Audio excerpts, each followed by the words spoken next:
It's the shooting that was caught on camera and made national headlines. The defense attorney for that customer says he feared for his life and acted in self-defense. But community leaders say he used excessive deadly force.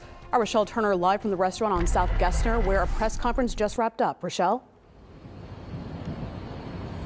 Sion community activist Quanell X and Dr. Candace Matthews with the Rainbow Push Coalition says they don't condone the actions or behavior of the suspect who went inside this restaurant behind me and demanded money from customers. But they said the patron who shot him went from law-abiding to breaking the law, and they believe he should be pressed with charges. Now take a look. This is surveillance video from the accident at the Ranchito Taqueria number 4, which shows the suspect, 30-year-old Eric Eugene Washington, running into the restaurant, pointing a fake gun and demanding money from customers. As Washington is leaving the store, a patron shoots him several times. He continues to fire shots and even throws a beverage on Washington before he leaves the scene. Quanell X says once the customer shot Washington the first time, he was no longer a threat and his actions went way too far.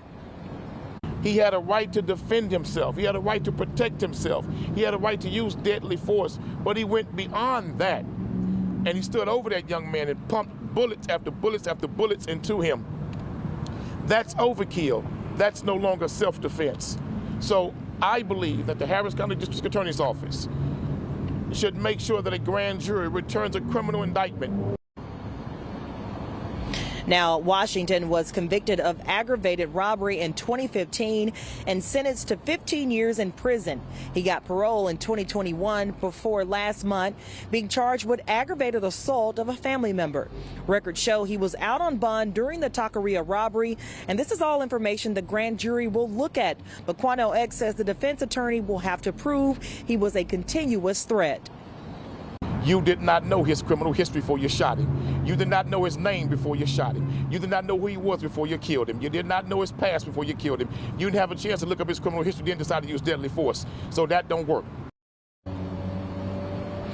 And Quanell X adds that the family of Washington is struggling. They are angry about the level of force that was used. They were supposed to be here this afternoon, but they were just too upset. We will continue to stay on top of this story. For now, reporting live in Southwest Houston, I'm Rochelle Turner, KPRC 2 News.